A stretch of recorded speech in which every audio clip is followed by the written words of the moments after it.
Hey there drone fans, Rick here again from Drone Valley. In today's vlog, I'd like to start off by apologizing for not getting more of these vlogs posted this summer. I know a lot of you guys look forward to them.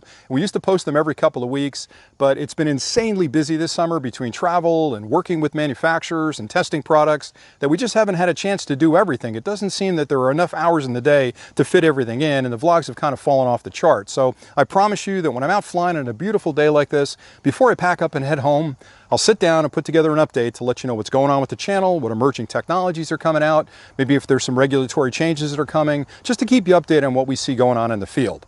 Now, I also want to update you on the channel because over the summer we've kind of expanded the products we cover. We typically do a lot of drone coverage and related technologies around action cameras and things like that, but I've expanded the channel over the summer to include other types of technologies around Wi-Fi, home automation, cameras, robots, all kinds of different things that I think people that are involved with drones that tend to be high-tech, nerdy people would really be interested in. The feedback's been really good, so if you have something you want us to cover, drop that in the comments below. I'll try to bring it in and test it and give you my opinions on it. I also would really like your opinion on us expanding the channel. I know a lot of hardcore drone people are thinking, well, it's a drone channel, Rick, why would I care that you're talking about home automation stuff? But I feel like they're related fields, and if you don't like a clip we're putting up, maybe skip that one and come back when we put another drone clip up. But I'm hoping you're enjoying the content.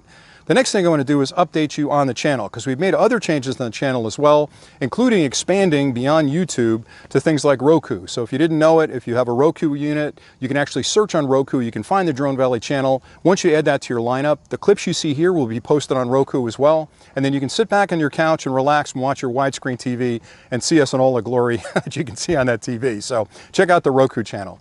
One other thing we're going to start in a couple of weeks is we're going to call it Drone Valley Live, and it's going to be a 1-hour streaming show where I'm basically talking about emerging technologies, so an expanded version of this vlog, but I also want to build in answers to specific questions you guys have as subscribers of the channel. So if there's a particular piece of technology you're confused about, or a process or procedure you need more help with, you're going to send us an email and ask me the specific question. I'll research it, and then during that Drone Valley Live, I'll take a portion of that broadcast and I'll actually talk through the answers to those questions, because there's a good chance if you've stumbled over it, somebody else has probably got the same question, and I'm more than happy to research it and figure it out for you.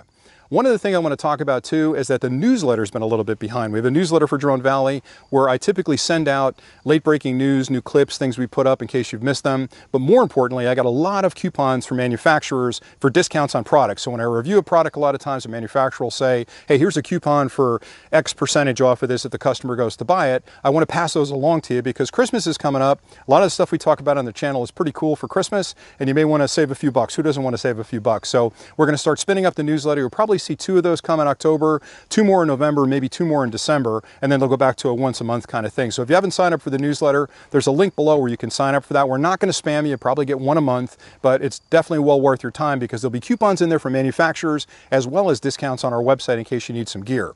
The next thing I want to talk about is Drone Valley branded products. It sounds like I'm running a commercial here, and I don't mean to, but I want to get all the housekeeping out of the way because so much has happened in the last couple of months that I couldn't update you on. So we've had a lot of requests from you guys to put out some Drone Valley branded products. And I've resisted it for a long time because I don't want to make this a commercial channel, and I've got some branded products already, but we kind of hang on to these for friends of the channel or people that have won contests. So these hats are pretty rare. There aren't a lot of them out there, but everybody's asking for us to come out with hats and t-shirts and a few other things. So we finally made the decision we're going to do it. Again, I'm not asking you to buy them. If you like the channel and you want to buy them, you can buy them, but I'm doing that because so many people have asked us that I feel bad saying, nah, we're not going to do it. You know, we're thinking about it. So we're definitely going to do that. And you'll see those below the YouTube channel on sort of a shelf like a lot of the other channels have coming up. The other thing we do, and this is really something I'm excited about, is we've started manufacturing specific products ourselves. So technology that we think is interesting and things that we would love to use that aren't out there in the marketplace today are the things we're engineering. And again, being an engineer, there are constantly times when I'm out in the field and I think to myself, man, if I had something that did that, that would be wonderful. So we've started building our own products. Now, if you've watched the channel, we've already released 2 of them. The first one is this 4-in-1 memory card reader, which is basically an easy way for you to take the SD card out of your quad or out of your action camera, micro SD card, and slide it in here. Then you can pop this into your phone, your tablet, your computer, and you can actually watch the videos you've taken in the field. Now, I use this a lot when I'm out in this kind of remote area where I maybe took some footage that I need to make sure that I got the exact angle, that the sun isn't washing across the screen. I pop out the memory card, pop it in here, connect it up to my tablet, and I can view that footage. It also allows you to copy and you know, move things around if you want to as well. And it's got 4 interfaces on it: USB-A, micro USB, Lightning, and a USB-C. So it's a universal product, really easy to use, and customers seem to love it. it. The other product we came out with is a high-intensity light. It's a magnetic pocket floodlight, and I've talked about this on the channel before as well. Essentially what you've got is a large LED cob strip on the front. The reason we came out with this is because when we're out in the woods, it's pretty dark back there. I was back there a little while ago. If I was back there now, I'd need something to not trip over those branches. This one's nice because you can clip it on your pocket, and it throws a really nice, about 180-degree field of view as far as light in front of you goes. It's inexpensive, runs on 3 AAA batteries, magnet in the bottom, magnet in the back, and it's got the clip on it. So another product we came out with. We have a couple more we're working on for October. You're going to see a kit released, a connection kit released if you've got a smart controller, the DJI smart controller, and you want to record audio on there when you're flying. The internal microphone's not that great, so we came out with a connection kit that allows you to hook up like a lavalier microphone to it and get really good audio. And the next product I'm going to tease you a little about, we're going to call it the Hydra Cable. And it's a cable that, if you know anything about Greek mythology, you can look this up. Hydra was sort of a mythological creature from Greece that had multi-heads. So it was one of these dragons that had multi-heads on it. And that's exactly what this cable is going to do. So it's a charging cable. You plug one end into a USB-A charger, typically 2 or 3 amp charger. The other end has 3 different heads on it. It's got a lightning, a micro USB, and a USB-C on there. So you can charge 3 different devices at the same time. And that one came from my need when I'm traveling to plug in 15 chargers in my car to charge everything, whether it be a drone battery or a tablet or something like that. So that cable is going to take care of it. All right, so that's enough about that. Let's talk a little bit about drones, because it's been a really dry summer for drone releases. I mean, DJI hasn't released anything really this summer, and that's kind of disappointing because they typically release 1 or 2 product updates during the summer, and there's been nothing. Now, a lot of it has to do with their announcement that they're going to build ADS receivers into their quads, anything over 250 grams, which means all the quads that they sell today are heavier than that. So if they came out with a brand new version of the Mavic Air or the Mavic, and it was heavier than 250 grams, they'd have to put an ADS-B in it. So I think that delayed some of the productions. I think this rift we're going through with China right now, probably not a good thing either, because the import taxes costing them more. So prices have gone up on some of their drones. They did come out with the multispectral, which I think is a wonderful product. I did a clip on it a couple of days ago. It's basically a P4 RTK with a multispectral camera on the bottom that'll have RGB as well as 5 other lenses that look at infrared and near-red kind of visions, if you will, of agricultural crops and land management, those type of things. Very, very cool product, but it's a commercial product. So I still think we might see something from those guys before Christmas, but who knows? I mean, they're very secretive about what they release. Sometimes they bring me into the tent and tell me, sometimes they don't. In this case, I have no idea what's coming. So I would tell you if I could, but if I was under NDA, I'd tell you that as well. I just have no clue, but I really believe they've got something probably has to come out by Christmas. They can't go a whole year without releasing something, because the Mavic 2 came out over a year ago, so it's definitely time for a new quad. Now, the other companies aren't standing by waiting for things to happen.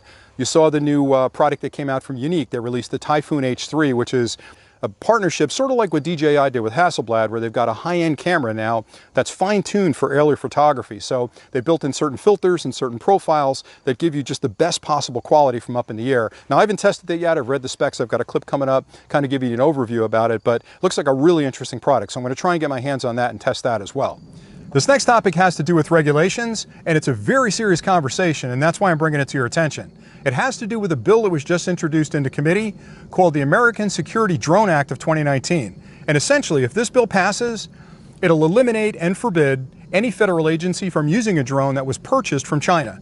Now think about that for a second. All these agencies out there today that are finding lost kids in the woods, or finding somebody drifting offshore on a surfboard in the ocean, or firemen that have to go into a burning building and using thermal imaging cameras to make sure that there's somebody in there that's worth risking their lives to go through a window to save somebody, all those go away. And it's not just they can't buy new ones, they can't even use the ones they've got already, which is such a waste of taxpayer dollars. And I don't really understand the logic behind it, because the bill is sort of saying that somehow China has got this grand plan where they're developing these drones, selling them into the American market, and they're sort of sneaky stealing details back to China. I don't know what they're thinking about. I mean, I've talked a lot about the security of drones today, but let me pick on DJI for a second, because that's the one who's got 75% of the market. So clearly this legislation is aimed right at DJI, even though Unique and Autel are both built in China as well. So both of those guys are impacted by this legislation, as well as hundreds of other drone companies out there. It doesn't make any sense to me that you would pick on drones when really all of our electronics are made in China. So if you're carrying a cell phone, using a computer, using an action camera, using a GPS product, all those things are built in China. So why would you pick on drones when there are millions of cell phones walking around? You know, they're taking pictures of all these sensitive infrastructures. And again, back to DJI, I think it's really ironic that they're a company that's kind of on the leading edge of making drones safer. They've built in things like ADS receivers now for their new products. They've got collision avoidance. They've got return to home. They've got advanced electronics to make sure that if the drone's going to have a failure, it immediately either lands or comes back to where it took off. Everything they've put together has really made these drones a lot safer.